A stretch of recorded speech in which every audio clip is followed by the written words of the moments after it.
This video is going to show you how to calculate a person's wages, which is part of your junior cycle business studies. So here we have a scenario and we're showing that gross pay, we're told, is the money that we earn before we pay tax. So it's how much you will receive before the government take tax off you, and there's different forms of tax. So here we have Adam, and we're told that Adam works 30 hours a week and he's paid €20 per hour, which means he's on the time rate. And we already explored the definition of a time rate. So he has overspent on Christmas gifts and is short money. And we're tasked with finding what Adam's gross pay is going to be. So his wages will work out as 30 hours a week. So we have our 30 from the 30 hours up here. He has 30 hours a week. And he works he's paid €20 per hour. So what we're going to do is we're going to put in his 30 hours here, and we're going to multiply that by his rate per hour, which we're told is 20. And 30 by 20 is going to leave us with €600 per week. €600 per week. And that's how much Adam earns. Now we're looking at a scenario where we're told about Amy. And Amy works a total of 40 hours per week at €20 per hour. And any time over 40 hours is considered overtime. And she gets paid double time, which means €20 times 2 for overtime. And we're told she works a total of 50 hours in this week. So 40 of those are on her basic pay, because we're told that 40 hours is what she's contracted to work. So we're going to put her 40 hours in here. So these 40 hours here are part of her basic pay, so it's going to go in here.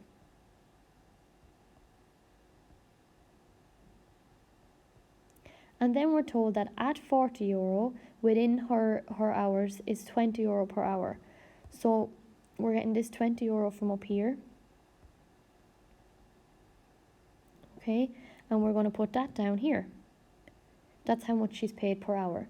So her basic wage for that week is going to work out at €800. But we were told that she worked a total of 50 hours, because we're getting that from here. 50 hours. 40 of them were her basic, plus the 10 which are now overtime. So I'm going to put 10 here. And how much does she get paid for overtime? She gets paid €20 times 2. So she gets paid €40 for overtime. And I'm getting that from here. Her overtime is €40. So that's going to go in here. And then I'm going to multiply those and I'm going to get 400. So her actual pay for that week is 1,200. And how I got that is I simply added both of these figures here, which will give me this. And that's Amy's gross pay. Here we have Alan, and we're told that Alan receives a basic wage of €200 per week and is also paid 10% commission on his sales. Now we know that commission on sales means that when he makes a sale, he will receive a percentage of that sale, and in this case, Alan's percentage is 10%.